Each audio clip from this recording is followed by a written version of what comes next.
कहाँ वर्णन मिलता है एग्जैक्टली कलयुग है क्या, कब शुरू हुआ? तो वहां पर ये वर्णन श्रीमद् भागवत में आता है कि भगवान श्री कृष्ण जिस दिन अपनी लीला पूरी करके गए उसी दिन द्वापर विश्राम हो गया और कलयुग प्रारंभ हो गया। सतयुग, त्रेता, द्वापर, कलयुग 4 युग हैं। सतयुग में राक्षस का नाम थोड़ा बड़ा है, हिरण्यकश्यप। त्रेता में नाम थोड़ा छोटा 3 अक्षर का हो गया, रावण। द्वापर में 2 अक्षर का हो गया, कंस। और कलयुग में 1 अक्षर का, मैं।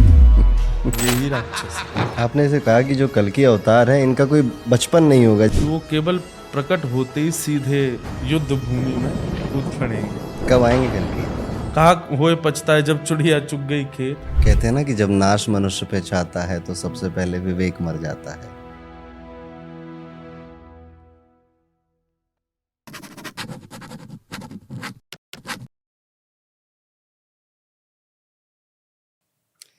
इंद्रेश जी, आपका दी अरुण पंडित शो में बहुत बहुत स्वागत जय है। हो, बहुत बहुत धन्यवाद। जय श्री कृष्ण। मेरे मन में ना बड़े दिनों से प्रश्न चल रहे हैं और आज आप मुझे मिले हो तो मैं उनसे सब कुछ आपसे पूछने वाला हूँ। ये प्रश्न है कि कहीं मैंने सुना कि कलयुग का अंत हो चुका है, कोई कह रहा है कि द्वापर अभी चल रहा है, कोई कह रहा है कि कलयुग अभी 5000 साल ही हुए हैं, बाकी अभी बहुत बचा। तो हर एक अलग अलग मत है। तो आप जैसे भागवत महापुराण की कथा करते हैं, कहाँ वर्णन मिलता है एग्जैक्टली कलयुग है क्या, कब शुरू हुआ और किस किस कथा के किस प्रकरण के बाद शुरू हुआ?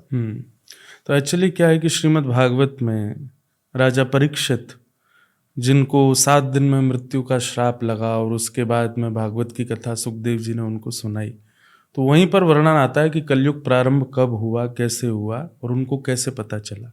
जब राजा परीक्षित राजा बने तो उनका राज शासन बहुत सुंदर था। कहते हैं कि कारागृहों में जंग लग गई थी और जो सिपाही वगैरह थे ये लोग भी घर ही रहते थे। क्यों? क्योंकि कोई काम ही नहीं, कोई कुछ गलत करता ही नहीं था। इतना अच्छा राज्य चल रहा था राजा परीक्षित का। तो राजा परीक्षित स्वयं घूमने जाते थे, पूरे नगर में घूमते हुए देखते थे कोई कष्ट तो नहीं। तो एक दिन उन्होंने देखा कि एक बैल वृषभ अपने एक पैर पर खड़ा है और उसके 3 पैर कटे हुए हैं। तब उन्होंने जाकर के उससे पूछा कि तुम्हारे 3 पैर किसने काटे? तभी उन्होंने देखा है कि काला काला विकराल व्यक्ति, कुरूप, बिल्कुल उसको देख करके ऐसा लगे कि इसको देख ही नहीं पाएंगे, आंखें अपने आप बंद हो जाएं। इतना उसका रूप भी कुरूप था और फिर उसका स्वभाव भी मुख से ऐसा ही दिख रहा था कि ये इंसान भी हृदय से भी कुरूप है। वो तलवार लेकर के 4था पैर काटने के लिए आया। तब राजा परीक्षित ने अपनी तलवार निकाली। बोले, कौन हो तुम और ये क्या कर रहे हो?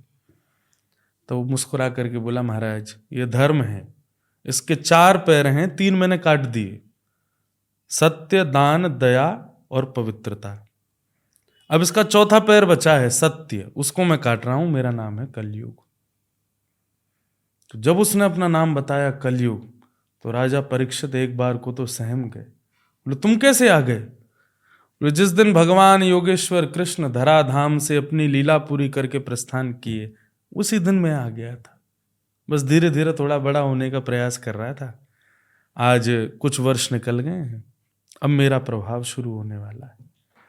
तो वहां पर ये वर्णन श्रीमद् भागवत में आता है कि भगवान श्री कृष्ण जिस दिन अपनी लीला पूरी करके गए उसी दिन द्वापर विश्राम हो गया और कलयुग प्रारंभ हो गया था, जिसको आज मानते हैं लगभग 5,500 वर्ष से अधिक हो चुका है। इतना ही अनुमान बताते हैं। तो कलयुग चल रहा है, ये प्रमाण श्रीमद् भागवत में बताया गया। मैंने ये भी जैसे सुना है कि कलयुग में अच्छा है कि कलयुग चल रहा है, भगवान को प्राप्त करना आसान है। इसमें क्या सच्चाई है? बिल्कुल सत्य बात है। यत् फलम नास्ति तपसा ना योगेन समाधिना तत्फलम लभते सम्यक कलौ केशव कीर्तनात्। मैंने एक जगह और ये बात कही थी, कथाऊं तो मैं कहता ही हूँ कि सतयुग, त्रेता, द्वापर, कलयुग 4 घंटे की भगवान की दुकान है। सतयुग में खुलती है तो चीज़ें महंगी हैं, मतलब भगवत प्राप्ति महंगी है। त्रेता में थोड़ी सहज है, द्वापर में थोड़ी और सहज है। कलयुग भगवान का क्लोजिंग टाइम है, भाई अब ये दुकान बंद करनी है और लोग बाग जो हैं वो बड़ी हड़बड़ी में हैं, तो भगवान अपनी प्राप्ति बहुत सहज कर देते हैं। कुछ नहीं, केवल कुछ ना करे, घर पे पड़ा रहे और केवल हरिश शरणम हरिश शरणम हरिश शरणम, श्री कृष्ण गोविंद हरे मुरारे, हे नाथ नारायण वासुदेव, हरे कृष्ण कृष्ण कृष्ण हरे हरे, हरे राम राम राम हरे हरे। केवल ये सामान्य भाव से केवल कीर्तन मात्र कर ले, इसी से उसका कल्याण उद्धार संभव है। तो कलयुग में भगवान सहजता से अपनी प्राप्ति कराते हैं, ये बात बिल्कुल निश्चित है। महाराज जी, ऐसे कलयुग में कहा जाता है कि इंसान करप्ट हो जाएगा, वो बुरा सोचेगा, दूसरों के बारे में बुरा कर्म भी करेगा। ऐसे क्या क्या बदलाव हैं? देखिए जैसे अभी हम लोग ऑफलाइन बात कर रहे थे, तो आपने कहा था कलयुग दिमाग में है, और दिमाग से अगर आप विकृत हैं तो कलयुग आप पे काम कर रहा है पूरी तरह से। तो वो विकृति क्या है, कैसे हम पहचान लें कि वो विकृति हमारे अंदर आ गई है? कलयुग, सबसे पहली बात वही बात जो मैं आपसे कह रहा था कि वो दिमाग में है, विचारों को परिवर्तित करता है। जैसे जैसे समय आगे बढ़ रहा है ना, लोगों के विचारधाराओं में संकीर्णता आती जा रही है, और ये संकीर्णता ही कलयुग है। कलयुग कोई हवा में नहीं है, कलयुग कोई एटमॉस्फेयर में नहीं है, सबके हृदय में और सबकी बुद्धि के विचारधाराओं में। क्यों कहा जाता है कि संत महापुरुष कहते हैं कि भाई भजन करो, कीर्तन करो, सत्संग करो, कथाएं सुनो? क्यों? ये सब ही कलयुग को समाप्त करते हैं, शांत करते हैं।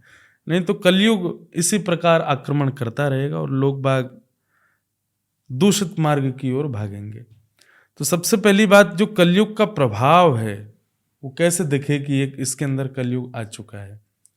तो धन को अपनी दासी मानना, ये पहला भाव आएगा उसके अंदर कि ये धन क्या है, ये मेरा दास है, मैंने कमाया है इसको, और मैं चाहूं जहां खर्च कर सकता हूं अपने लिए, जैसे चाहूं वैसे कर सकता हूं। ये धन के प्रति, जहां लक्ष्मी माना जाता है हमारे हिंदू वैदिक शास्त्र में, उसको पूजा जाता है, अभी दीपावली निकल के गई, वहीं कलयुगी व्यक्ति क्या करेगा, वो रावण के जैसा स्वभाव वाला हो जाएगा, लक्ष्मी को अपनी दासी बनाने का प्रयास करेगा। ये कलयुग का पहला काम। दूसरा काम, कलयुग में भक्ष अभक्ष सेवन और दूषित वस्तुओं का, मैंने एक जगह कह रहा था कि अगर एक दिन के लिए अनाउंसमेंट हो जाए कि भाई आज का दिन ऐसा है कि व्यक्ति कितना भी पाप कर ले उसको पाप नहीं लगेगा तो विश्वास मानना आप, अत्यंत धर्मावलंबी व्यक्ति भी पाप कर बैठेगा, उस दिन उसको भी लगेगा कि आज तो कर ही लो, आज तो लगना नहीं है पाप। महापापी क्या करेंगे वो तो भूल ही जाओ, लेकिन जो लोग अपने आप को बचा के रखते हैं, धर्मशास्त्र पढ़ते हैं, थोड़ा बचे रहते हैं, अगर उनको भी पता लगे कि आज पाप नहीं लगेगा तो कहीं ना कहीं वे भी पाप के मार्ग की ओर भागेंगे।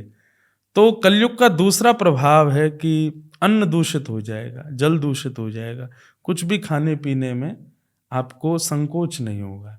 तो पहला धन दास, दूसरा कुछ भी सेवन करने में कोई मन में ग्लानि नहीं, और तीसरा होगा पर स्त्री पर पुरुष संग, उसमें बिल्कुल किंचित भी ऐसा भाव नहीं आएगा कि ये पाप है, लगेगा सहज है, इसमें कोई गलत तो है नहीं। और आजकल हो ही रहा है, सब लोग ये बात को विचार करते हैं कि नहीं, हमारा जीवन हम चाहे जैसे जिए, चाहे जो करें। तो ये कलयुग का प्रभाव ये भागवत में है, द्यूतम पानम स्त्रीह सूना यत्रा धर्मश्चतुर्विध पुनश्च याचमान जात रूप मदात प्रभु। तो पहला धन को दास, दूसरा अन्न की दूषितता, तीसरा पर स्त्री पर पुरुष संग, और चौथा बताया कलेश के प्रति बहुत रुचि। आपने मुझे कुछ गलत बोला तो स्वभाव क्या, उन्हें ठीक है बोल दिया यार, उसका मुंह में बोला उसने, मेरे को क्या फर्क पड़े, मैं चलता बनूं अपना। नहीं, इसने मुझे बोला कैसे, अब इसको छोड़ूंगा नहीं मैं। अब लगे महाराज कलेश करने में, व्हाट्सएप पे मैसेज किए जा रहे हैं, फोन पे फोन, मिल मुझे 4 आदमियों के संग मिल, तुझे मैं बताऊं तूने बोला कैसे। फेसबुक पे किसी ने कमेंट गलत डाल दिया फोटो पे, अब इसको ढूंढो कौन है ये, इससे विवाद करो, मतलब विवाद के प्रति रुचि हो जाना, ये कलयुग का प्रभाव। और पांचवा, बिना मेहनत के धन कमाने की रुचि रखना, कि हमें मेहनत भी ना करनी पड़े और हम धन भी कमा लें, सट्टा खेलना। हाँ, वो सत्ता तो पहले ही आ गया द्यूतम में, पर पड़े पड़े हमको कैसे भी पैसा मिल जाए, मेहनत ना करना पड़े, श्रम ना करना पड़े। आजकल लोग इस चीज पर ज्यादा बिलीव करते हैं कि क्या करें ऐसा जिससे हमारी एक इनकम कहीं से आती रहे थोड़ी थोड़ी, लेकिन लोग भूल जाते हैं कि उसमें कलयुग का निवास है। मेहनत करके कमाओ, तभी कलयुग से बचेंगे। तो ये 5 कुछ सिम्टम्स हैं लोगों के, इन 5 स्थानों में कलयुग है। अगर ये दिखे किसी में समझो कि उसके ऊपर कलयुग का प्रभाव है। महाराज जी, आपने वो भोजन की बात करी, तो कई लोग हैं जैसे कि नॉनवेज खाते हैं पर वो भक्ति भी करते हैं, तो क्या ये पापी, इनको भक्ति लगेगी नहीं? बिल्कुल, क्योंकि आप अन्न और किसी न किसी भक्ति का स्वभाव क्या है? ईश्वर सर्वभूतानाम हृदय से अर्जुन तिष्ठति, सबके अंदर ठाकुर जी विराज रहे हैं। आप किसी के साथ कुछ दंड देते हो, आदि करते हो, वहां पर भी लोग मेरे से ये पूछ लेते, महाराज जी आप कहते हो सब में भगवान है, तो फिर तो किसी को दंड भी मत दो। नहीं, वो बात अलग आ जाती है, पर जब आप भोजन कर रहे हो तो उस जीव का क्या दोष था, क्यों मारा गया? उसका कोई अपराध तो नहीं था, आपने केवल अपनी क्षुधा निवृत्ति के लिए उसको मार दिया और उसको पा लिया। मैं कहता हूं कथाओं में कि भोजन करने का जो स्वाद होता है ना, वो केवल 6 मिनट तक ही रहता है। कितना भी स्वादिष्ट भोजन हो, 6 मिनट के बाद वो स्वादिष्ट नहीं लगता। 6 मिनट के लिए एक परिवार की व्यक्ति को खत्म कर देते हैं हम, वो खा जाते हैं, और फिर हम ये सोचते हैं कि हम धर्मावली हैं। हम कहीं ना कहीं किसी ना किसी रूप में उसका जो भजन है, उसका जो, ऐसे तो रावण भी बहुत बड़ा साधक था शंकर जी का, लेकिन अब लोग कहें कि महाराज वो भले ही गलत काम करता है लेकिन भजन भी तो करता था, काय बात का भजन काम किया फिर उसका? हाँ? तो इसीलिए अन्न की शुद्धि होना बहुत आवश्यक है। अगर आप उससे शुद्ध नहीं हो और आप कहते हो कि हम बहुत भजन करते हैं, हम भगवान का स्मरण करते हैं, कल्याणकारी नहीं बन पाएगा। पर महाराज जी, कई लोग कहेंगे, जैसे कई भारतीय विदेश जाके रहते हैं कि यहाँ तो सब्जी होती नहीं है, यहाँ तो हमें मजबूरी है मेरी खाना। अरे वाह, फिर इसमें क्या है? नहीं, बिल्कुल गलत बात है। क्यों? क्योंकि भाई हम भी जाते हैं विदेश में, हम भी वहाँ जा कर के रहते हैं। ऐसा तो कोई स्थान ही नहीं हो सकता जहाँ पर कुछ भी ऐसा पाने को ना मिले। सीधी बात है, भजन है दवाई, और ये अपने आप को शुद्ध पवित्र भोजन, ये सब है परहेज। आदमी दवाई तो लेवे लेकिन परहेज ना करे तो बीमारी ठीक होगी? नहीं होगी ना। परहेज तो उसको करना पड़ेगा, एक प्रकार से उसको इन सब चीज़ों का त्याग करना पड़ेगा, और ये त्याग करेगा तभी उपलब्धि को प्राप्त कर पाएगा। महाराज जी, आजकल यूथ में क्या हो गया है, जो आपने पर स्त्री वाली बात करी, तो पर स्त्री या पर पुरुष दोनों को एक साथ लेते हैं कि हमें तो शादी करनी है तो हम उससे पहले बहुत सारे लोगों के साथ कंपैटिबिलिटी चेक करेंगे। अभी एक बड़ा करण जौहर के शो में रणवीर और दीपिका का, आपने सुना?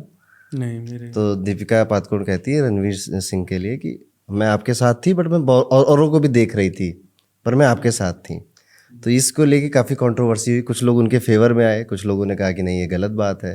ठीक है, तो ये जो कल्चर डेवलप हो रहा है, इसके बारे में क्या कहेंगे आप? कल्चर मेरे तो ज़्यादा संज्ञान में है नहीं, पर जो आप बता रहे हैं मुझे सोच के घबराहट सी हो रही है। लोग करने से पहले क्यों संकोच नहीं होता उनको कि इस प्रकार आजकल यूथ में ये होना भी एक प्रकार से lack of we can say devotion, ये आध्यात्मिक ना होने की वजह से भी ऐसा होता है, और इसका दूषित दुष्परिणाम होगा ही होगा।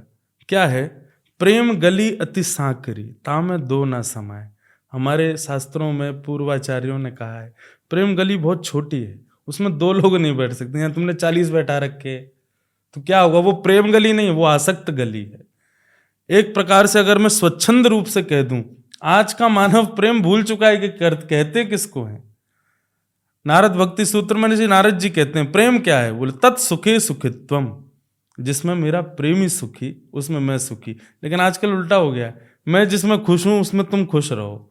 मुझे अगर अभी कहाँ तक बताऊं मैं आपको कि एक मेरे परिचित परिवार के युवा मेरे मित्र हैं, अब नाम तो नहीं लूंगा, तो बहुत दिन से उनके लिए लड़की देखी ढूंढी जा रही थी, नहीं मिली।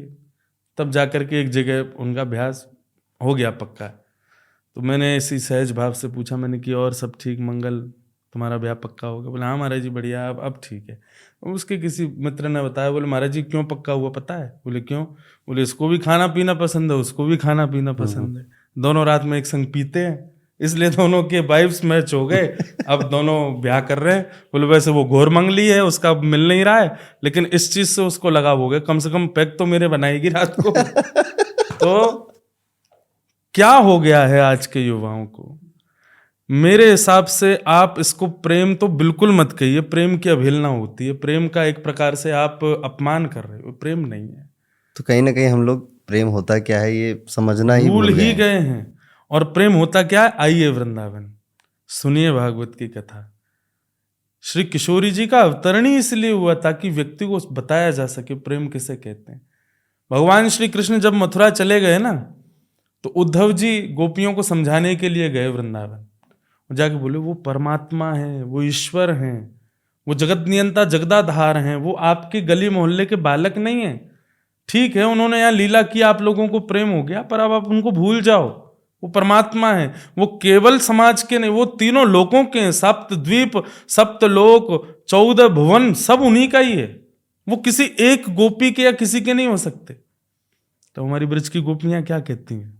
बोले उद्धव मन ना रहे 10-20, हमारे पास 10-20 मन नहीं है कि एक में कृष्ण बैठा लिए, एक में कोई और बैठा लिया, एक में कोई और। एक हतो सो गयो श्याम संग, एक ही मन था, वो भी कृष्ण लेके चले गए। अब कहाँ जाए हम? अब तुम्हारे लिए वो परमात्मा होंगे, तुम्हारे लिए कुछ भी, हमारा तो उनसे प्रेम है। और उद्धव ये तुम आके हमको समझा रहे हो ना, मथुरा कोई दूर नहीं है वृंदावन से, 6 किलोमीटर है बस। हम दिन में 10 बार जाके मिल के आ सकती हैं, लेकिन हमारा प्रेम ये नहीं सिखाता कि हम जाके उनको असहज करें। हाँ, हम उनकी हैं, अब चाहे वो कहीं रहें, हमको इसी में संतोष है कि हम उनकी हैं। ये है प्रेम। उद्धव जी महाराज कह के गए थे भगवान से, शाम को आ जाऊंगा लौट के। 6 महीना बाद लौट के गए। भगवान बोले क्यों रे उद्धव, तू तो कह रहा था शाम को आ जाऊंगा। उद्धव ने चरण पकड़ के कहा, महाराज आप भगवान हो, जगत नियंता हो, वैकुंठ नाथ हो, लेकिन मेरी प्रार्थना स्वीकार करो, आप सब छोड़ो, वृंदावन में ही रहो। ऐसा प्रेम आपको कोई नहीं कर सकता। हमारे वृंदावन तो प्रेम का राजधानी है। तो भैया आजकल के युवाओं से मेरी प्रार्थना यही है, आप जिसको प्रेम या प्यार का शब्द कह रहे हो, वो आसक्ति है। क्या बोलते हैं इंग्लिश में? Attraction, infatuation.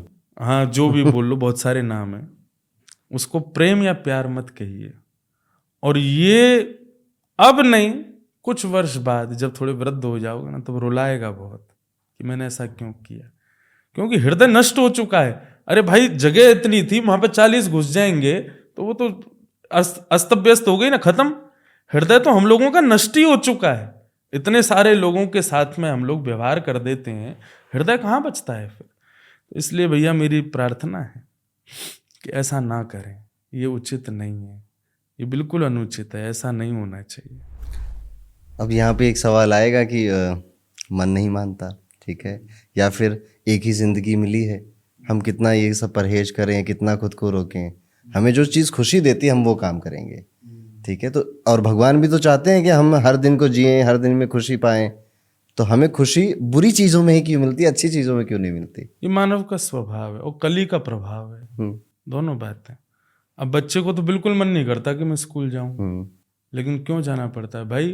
वो आपको क्रिएट करेंगे वहां पर आगे लाइफ में। हमारे यहाँ क्या है कि हमारे यहाँ थोड़ा आगे का सोच के चलते हैं। आप एस्ट्रोलॉजर हैं, आप तो जानते हैं इस बात को कि फ्यूचर हमारा अच्छा हो, उसके लिए अभी तप करो ताकि आगे भोग सको।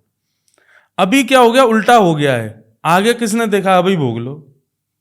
पर नहीं, जब व्यक्ति इस प्रकार का स्वभाव वाला हो जाता है ना कि अभी कर लेते हैं यार, एक ही लाइफ तो मिली है, नहीं, आप पछताओगे बाद में। अंत बहुत कष्ट में निकलने वाला है कि मैंने ऐसा उस समय क्यों किया। उस समय हमें लगता है कि ये ठीक है, ये उचित है। रावण को कितना समझाया, कुंभकर्ण तक ने समझाया, भैया ये गलत कर रहे हो आपने जो किया। बोले मुझे मत समझाओ, मुझे ज्ञान मत दो। अंगद जी महाराज गए समझाने के लिए, बोले मुझे मत समझाओ। ये होता है। भगवत गीता में तो भगवान कहते हैं कि भाई जब किसी की जीवन में मुझे किसी का वो करना होता है, मतलब तो वो बुद्धि से, विवेक से बिल्कुल शून्य हो जाता है।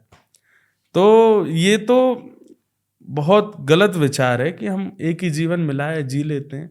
आपको क्या पता है, बस शास्त्र आज्ञा करेंगे कि बाद में बहुत पछताओगे कि मैंने ऐसा क्यों किया। एक ही जीवन तो मिला था, मैंने क्यों नहीं संभाला, मैंने क्यों नहीं सुधारा, मैंने क्यों उन सब चीजों को किया जो मन प्रायोरिटी दे रहा था। ये बाद में पछताएंगे, तब क्या करोगे? तब कुछ नहीं करोगे।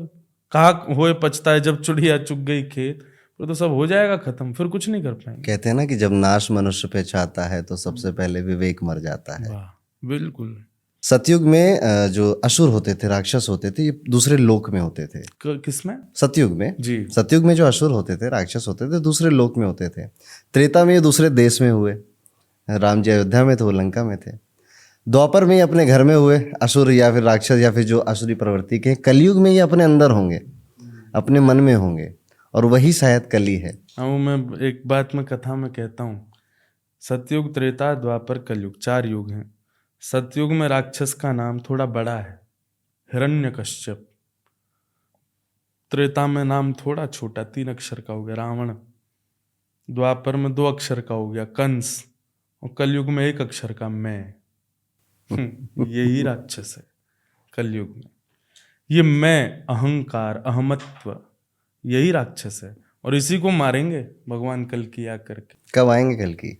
जब आने चाहे, हमको क्या करना है जाने कब आएंगे, पर जब भी आएंगे आनंद से आएंगे, पधारेंगे, सब करेंगे। कहीं वर्णन मिलता है कि कल्कि का अवतार बाकी अवतारों से, श्री राम श्री कृष्ण से अलग होगा, कैसा होगा? थोड़ा बहुत वर्णन भागवत में भी है कि ठाकुर जी का अवतरण विष्णु शर्मा नाम की व्यक्ति के घर होगा।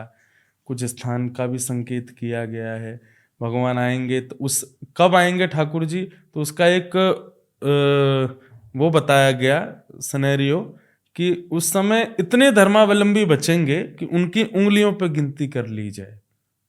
मतलब विचार कर लो, उंगलियां केवल 10 हैं हमारे पास, गिनती आप उंगलियों पर कर सको, इतने ही धर्मात्मा बचेंगे बस।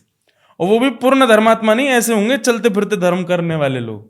इतने कम धर्म का ह्रास हो चुका होगा, सब कुछ बिल्कुल बर्बाद हो चुका होगा, तब भगवान कल्कि का अवतरण होगा। भगवान कल्कि अवतरण लेते, अवतार धारण करते, उनकी बाल अवस्था या बचपन से वो सब नहीं होगा। वो सीधे प्रकट होंगे। प्रकट होते ही दुष्टों का संहार करेंगे, उस समय जो भयंकर दुष्ट होंगे। और कहते हैं कि उनके अंदर से एक सुगंधी आएगी, उस सुगंधी को धर्मात्मा लोग, जैसी सुगंधी उनका स्पर्श करेगी, वो मूर्छित अवस्था में चले जाएंगे। और इतने में ही कल की भगवान सबका संहार करके कलयुग को विनाश कर देंगे और सतयुग प्रारंभ हो जाएगा। तो जो लोग भगवान की सुगंधी लेके शयन कर गए थे ना, वो जब उठेंगे तब सतयुग प्रारंभ हो जाएगा। तो ऐसा बताते हैं। श्री राम जी के साथ हनुमान जी थे, श्री कृष्ण के साथ दाऊ भैया थे, कल्कि के साथ कहा जाता है 7 चिरंजीवी आएंगे और वो सब साथ में मिलके लड़ेंगे, क्योंकि कली जो है वो इतना पावरफुल होगा कि कल्कि जी अकेले नहीं उससे युद्ध करेंगे। इसमें कोई सच्चाई है?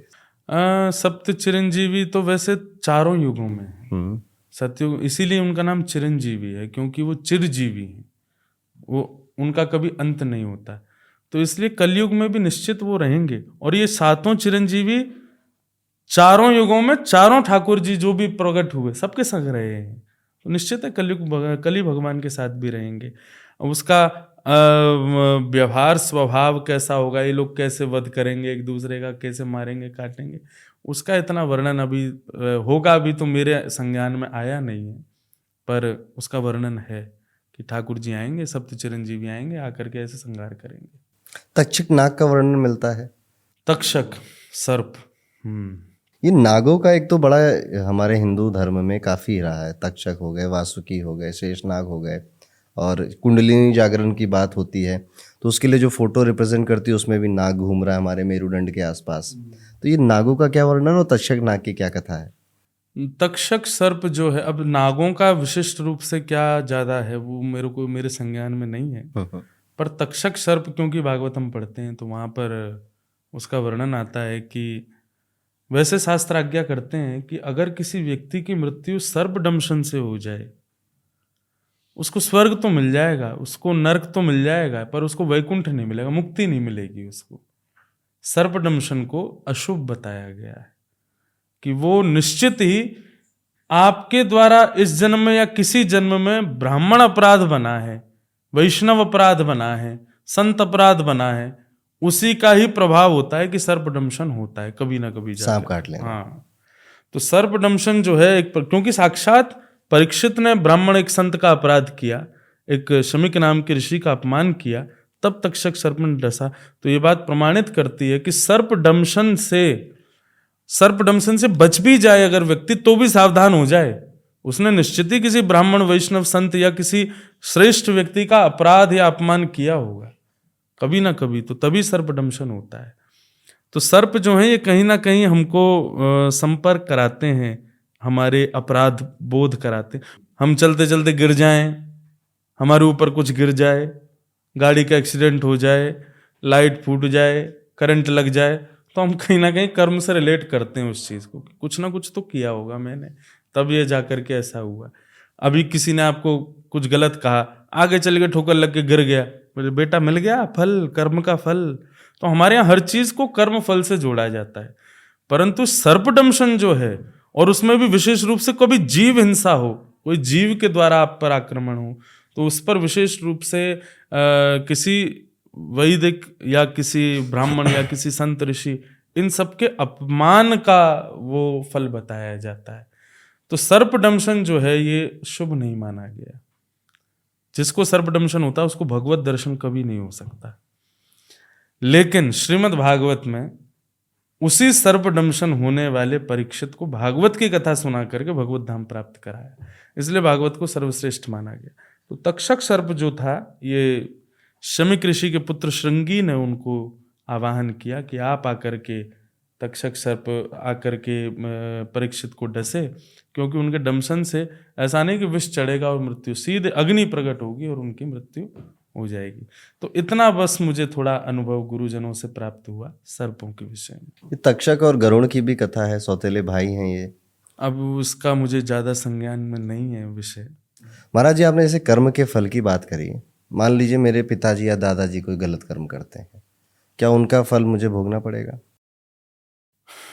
निश्चित तो नहीं है ऐसा कि दादा और पिता के कर्म का फल पुत्र पर आवे। हम सब अपने प्रारब्धों को भोग रहे हैं। कभी ऐसा नहीं होता कि दादा परदादा या पिता के कोई कर्म का फल हम भोग रहे हैं। हाँ, उनकी साधना और भजन का फल जरूर हमको मिलता है कि पिता दादा ने खूब भजन किया और उसी का फल पुत्र को। अगर ऐसा होता तो हिरण्यकश्यप महादुष्ट था, परंतु उनके पुत्र भक्त प्रहलाद हुए, क्योंकि भगवत प्राप्ति करके भगवत साधन में निवृत्त हो गए। ऐसा अगर होता तो फिर रावण महादुष्ट था, परंतु उसी रावण का सगा भाई विभीषण भगवान का परम भक्त हुआ। जबकि एक ही घर में रहते हैं, एक ही साथ रहते हैं, सब कर्म करते हैं। तो ऐसा तो सुना जाता है कि पूर्वजों की तपस्या का फल पुत्रों और पुत्रादियों को मिलता है, लेकिन ये जरूरी नहीं है कि पूर्वजों के दुष्कर्म का फल बालकों को भोगना पड़े। वो उन्हीं को ही भोगना पड़ेगा, कभी ना कभी भोगना पड़ेगा। हाँ, उनके दुष्कर्म में हमारी कोई सहायता रही होगी तो आएगा, थोड़ा थोड़ा प्रसाद तो हमारे पास भी आएगा। तो कर्म इसी जीवन में भोग के चले जाएंगे कि थोड़ा कैरी ऑन भी जरूरी करेंगे? नहीं, ये सब भगवान का निधान है। इसको आप कभी नहीं समझ पाओगे कि इसी जन्म में भोगोगे कि अगले जन्म में। हाँ, एक चीज है, अगर आप भजनानंदी हो, अगर आप भजन करते हो तो निश्चित है कि इसी जन्म में भोग लोगे। इसलिए ज्यादा भजन कर्म करने वाले लोग थोड़े से ऐसा दिखता है शारीरिक और थोड़ा वैसे, थोड़ा उनके जीवन में कष्ट ज्यादा रहता है। क्यों? क्योंकि ठाकुर जी कहते हैं कि अब इसने भजन करना प्रारंभ किया, सब अभी भोगवा दो, इससे जितना हो सके सब अभी खत्म कराओ। लेकिन जब व्यक्ति विषयासक्त हो जाता है, भजन त्याग देता है, तब ठाकुर जी कहते हैं बेटा अब तुम्हारा ये संसृति चक्र चलेगा, पुनरपि जननम पुनरपि मरणम पुनरपि जननी जठरे शयनम। बार बार जन्म लेंगे और फिर बार बार वो चीज थोड़ा थोड़ा करके भोगवाएंगे। मतलब एक तो हो गया सीधे कष्ट दे के मृत्यु दे देना, एक होता है धीरे धीरे तड़पा के मारना। तो जो लोग भजन मार्ग में आ जाते हैं ना, उनकी सीधी भोग भोगवा करके ठाकुर जी उनको मुक्त कर देते हैं। पर जो भजन मार्ग से वो रहते हैं, उनका बार बार जन्म होता है, बार बार थोड़ा थोड़ा थोड़ा थोड़ा थोड़ा करके भोगते रहते हैं। महाराज जी, एक बड़ा बारीक सा सवाल आया मन में। कई सारे लोग स्पिरिचुअलिटी या भक्ति या भजन में काम चोरी की वजह से चले जाते हैं। काम चोरी, कि हमें कोई काम नहीं करना चाहिए, हम तो भक्त बन गए हैं और हम तो श्री कृष्ण का या श्री राम का नाम जपेंगे। ये सच है, ये मैंने कईयों के मुंह से सुना है, मतलब भाव से समझ के आया हूँ मैं। ठीक है कि आप अपने कर्म से दूर जाना चाहते हैं, तो आप अपने आप को ही पागल बना रहे हैं कि मुझे भक्त बनना है। पर भक्ति में तो मेरे ख्याल से ऐसा भी होना चाहिए कि आप भक्त भी रहें और कर्म भी करें। जैसे आपका अगर पर्सनल लाइफ देखा जाए, आपका कर्म ही कथावाचन है, ठीक है। पर जो आपकी जनता है, जो आपके सुनते हैं, जो आप लोगों को, आपने कहा जैसे रावण एक राक्षस है, कंस एक इंसान था, तो कली भी कोई एक ऐसा इंसान होगा? नहीं। सतयुग त्रेता द्वापर इन तीनों में एक एक दो दो राक्षस हुए, पर कली तो क्या पूरा युग है, कल युग, और उसमें कली ही प्रधान राक्षस है। तो इसका मतलब अकेला कली नहीं है, कल युग तो पूरा युग है, और इस युग में जो भी है वो सब अगर इस कमरे में 5 लोग बैठे हैं तो कली को एक्टिवेट होना होगा तो पांचों में एक्टिवेट हो जाएगा, बन गए 5 राक्षस। ये पांचों कलयुग हैं, पांचों कली हैं। तो कली कोई ऐसा नहीं कि जैसे दशानन की तरह कोई आएगा भगवान राम से युद्ध करने के लिए, कंस जैसा कोई आएगा कृष्ण से युद्ध करने के लिए।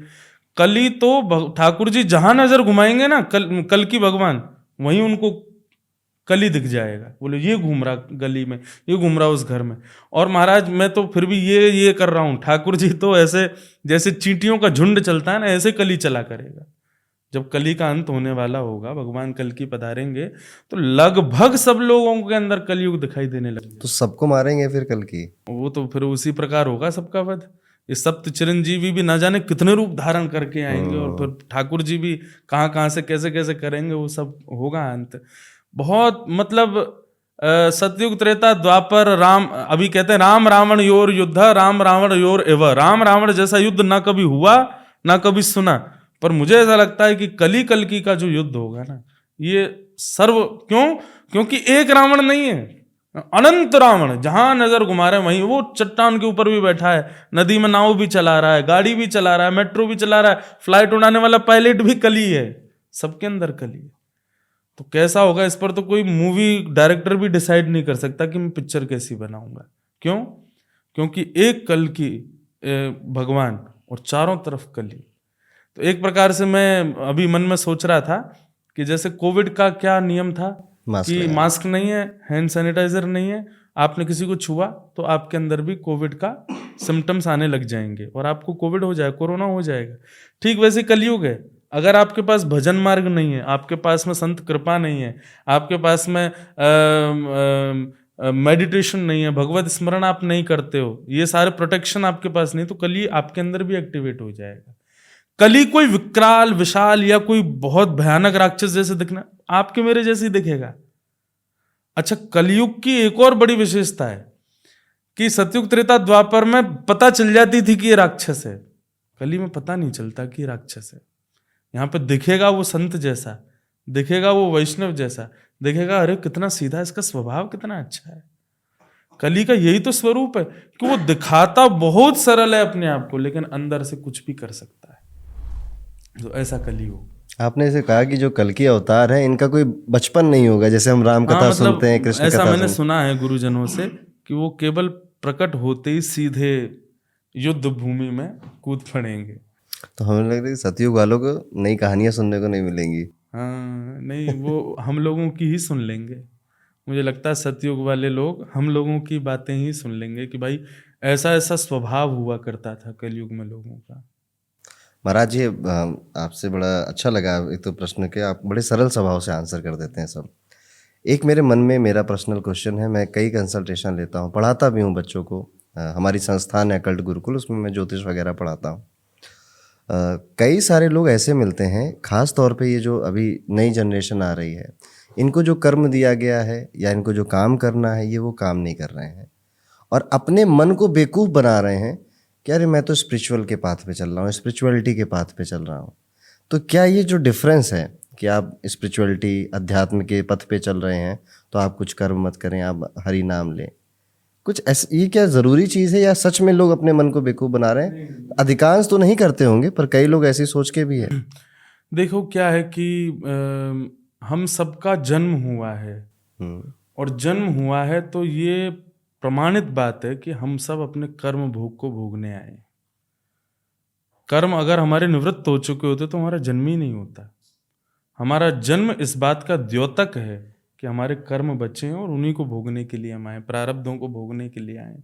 तो यदि कोई ऐसा कहता है कि मैं तो अब स्पिरिचुअल लाइफ जी रहा हूँ, मुझे कर्म करने की आवश्यकता नहीं है, इसको एक प्रकार से आप आलस का रूप दे सकते हैं। हाँ, ऐसा जरूर होता है कि जब आप भक्ति मार्ग में आ जाते हैं तो आपके प्रारब्ध धीरे धीरे समाप्त होने लग जाते हैं और वो धीरे धीरे समाप्त होते हैं तो आपके लिए कर्म बचता ही नहीं है। अपने आप ही कर्म समाधिस्थ होते चले जाते हैं, अपने आप ही वो सॉल्व होते चले जाएंगे। अभी आपके ऊपर भी चैलेंजेस आ रहे हैं, मेरे लाइफ में भी हर घंटे में एक चैलेंज आ रहा है, तो इसका मतलब ये मेरे प्रारब्ध का ही कर्म मैं भोग रहा हूँ। पर भजनानंदी व्यक्ति क्या होगा, उसके चैलेंजेस ही खत्म हो जाएंगे, अब कुछ आएगा ही नहीं लाइफ में, तो फिर क्या करेगा। पर जिन लोगों की लाइफ में चैलेंजेस आ रहे हैं लेकिन वो फिर भी हाथ पे हाथ धर के बैठे, नहीं मुझे तो करना नहीं, मैं तो भजनानंदी हूँ। ये गलत है। आप जब भजन मार्ग में आ जाएंगे तो चैलेंजेस आपको छोड़ देंगे अपने आप ही। अगर नहीं छोड़ा है तो इसका मतलब अभी भी आपके कर्म बचे हैं, उसको करो, उसकी पूर्णता करनी है। आपको इतने बड़े ऋषि नहीं हो गए कि सब कुछ छोड़ छाड़ के हिमालय पर जाकर के बैठे हैं, वहाँ आपकी लाइफ में कोई चैलेंज नहीं आएगा। वहाँ पर भी आते हैं। अब ऋषियों के यहाँ तो ऐसा है कि 5 दिन तक भोजन नहीं बना, वो फिर भी जी रहे हैं। भोजन बनाना खाना ये भी तो कर्म है, ये भी तो प्रारब्ध है। जो लोग ऐसा कहते हैं कि नहीं मैं तो स्पिरिचुअल लाइफ में हूँ, मुझे खाने की आवश्यकता, कर दो उसका भोजन बंद, चाय बंद कर दो, दूध बंद कर दो, बोले रहो अब ऐसे ही, तुमको कर्म की आवश्यकता नहीं है। भोजन भी तो कर्म द्योतक होता है। दाने दाने पर लिखा खाने वाले का नाम, कब कहाँ कैसे किसको क्या खाना है ये भी पूर्व निश्चित है। इसका मतलब वो भी प्रारब्ध से मिल रहा है। और आप अगर भोजन भी कर रहे हो तो ये भी एक कर्म प्रारब्ध है। हम लोग कथाओं में सुनते हैं, एक दत्तात्रेय नाम के हमारे भगवान के अवतार हुए। तो श्री दत्तात्रेय जी कितने अकिंचन थे, बोले पड़े रहते थे। कहो तो 4 दिन से भोजन ही नहीं मिला है तब भी प्रसन्न है, और कहो तो कोई 56 भोग ले आया तब भी प्रसन्न है। समत्व, उनको अभिलाषा नहीं है कि मुझे भोजन मिले। तो इस बात का ये इस बात का द्योतक है कि भजन मार्ग में जब आते हो, आप भक्ति स्पिरिचुअल लाइफ में आते हो, तो आप कर्म करना मत छोड़िए, कर्म ही आपके ऊपर चैलेंजेस के रूप में आने बंद हो जाएंगे। तब समझो कि हाँ अब मेरे कर्म समाप्त हुए। आप मत समाप्त करो, नहीं अब कर्म तो सामने खड़ा है, आपको चैलेंज है, आपको फेस करना है, पर आप वहां पर आड़ ले लेते हो कि मैं वैष्णव हूं, मैं तो आध्यात्मिक हूं, मुझे ये करना ही नहीं है। नहीं, आया है तो फेस तो करो। अब राम जी सोच लेते कि मैं तो भगवान हूं, मैं काहे को जाऊं वन में। पिताजी आप क्यों ऐसा वरदान कह रहे हो, मैं तो नहीं जाऊंगा, मैं भगवान हूं, मुझे क्यों रहना वन में, मुझे क्यों रहनी झोंपड़ियों में। अरे भाई कर्म प्रधान विश्व रचि राखा, इस विश्व की रचना ही कर्म की प्रधानता से हुई है। तो इसलिए स्पिरिचुअल होना कर्म निवृत्ति करा देता है ऐसा जरूरी नहीं। हाँ, जब आप अति स्पिरिचुअल हो जाते हो, कर्म आपके सब समाप्त हो जाते हैं, तो अपने आप चैलेंजेस आने बंद हो जाते हैं। पर आपका भजन मार्ग ही श्रेष्ठ रहता है, उसमें आप समत्व रहते हो। आपके चेहरे पे ना एक प्रसन्नता दिखती है, ठीक है, और जैसे जितने भी हमारे यहाँ स्पिरिचुअल लीडर आए, वो चेहरे पे वो ललक, वो ओजस दिखाई देता है। मान लीजिए कोई पॉडकास्ट सुन रहा है और आपसे प्रभावित होकर उसका मन करे कि यार मुझे भी सारे बुरे कर्म छोड़ने हैं, सिगरेट दारू सब छोड़ना है और भक्ति करनी है, तो पहला स्टेप उसके लिए क्या होना चाहिए? सबसे पहले अपने दूषित कर्मों की लिस्ट बनाए। मैंने अभी आपसे ऑफ कैमरा भी ये बात कही थी कि मानव, मुझे ऐसा लगता है, सुधरने के लिए, अब कोई अल्कोहलिक है, वो जा रहे हैं साउथ इंडिया में पंचकर्मा करवा रहे हैं, वो करवा रहे हैं, करवाते हैं लोग, मेडिटेशन करते हैं आदि, कि मुझे उससे बचना है। नहीं, मैं एक बात कहता हूं कि दूषितताएं हमारे अंदर कब तक रहती हैं, जब तक हम ही उनको नहीं देखते। गंदगी है कमरे में, आप देखोगे तो आपका मन करेगा ना साफ करूं इसको, लेकिन आपके अब सोफे के अंदर की गंदगी दिख ही नहीं रही, तो पड़ी है बहुत दिन तक, वो कूड़ा कचरा वहीं रखा हुआ है। ऐसे ही व्यक्ति क्या करता है, उसको पता तो है कि मेरे अंदर ये गंदगी है, मेरे अंदर ये कमी है, परंतु वो उसको नित्य देखता नहीं है। अभी गिनाने की बात, अभी आप कमरे में भी कहीं पर भी चले जाओ तो आदमी अपनी अच्छी अच्छी फोटोज लगाता है, मुझे अवार्ड्स क्या क्या मिले वो सब सजाता है, सबको दिखाता है, देखो ये मुझे वहां मिला है, देखो मुझे। लेकिन उसने गलत क्या किया, वो कहीं भी किसी को दिखाने के लिए नहीं होता है। क्यों? हम अपनी गलतियों को छुपाते हैं, अपने आप से भी, दूसरों से तो है ही है, अपने आप से भी छुपाते हैं, इसीलिए वो दूषितताएं बनी रहती हैं जीवन में। तो सबसे पहला मैं कहूंगा कि अपनी गलतियों की पहले लिस्ट बनाओ, मेरे अंदर कितनी कमियां हैं। बहुत लंबी लिस्ट बन जाएगी। वहाँ वो बनाओ, और जैसे आप नॉवल पढ़ते हो, जैसे आप व्हाट्सएप मैसेजेस पढ़ते हो, ऐसे रोज अपनी गलतियों को पढ़ो। मैं ऐसा करता हूँ, मैंने ये किया है, मैंने ये किया, रोज पढ़ो, सुबह दोपहर शाम 3 डोज लो। आप जैसे जैसे अपने अपराधों को देखने लगेंगे ना, अपने आप स्वभाव में आएगा कि नहीं ये मुझे नहीं करना है, वो अपने आप ही छूटने लगेंगे। तो मुझे ऐसा लगता है कि अपने दूषित अपराधों को नित्य देखो। शीशे में खुद को देखते हैं ना, बाल खराब हो, आंखों का काजल फैल रहा हो, हैं, कुछ भी अस्त व्यस्त हो, हम तुरंत सुधारते हैं। शीशे का यही तो काम है। ठीक वैसे ही अपने अपराधों को भी शीशा की तरह एक जगह लिख लो, फ्रेम करा के कमरे में रखो अपने, रोज देखो।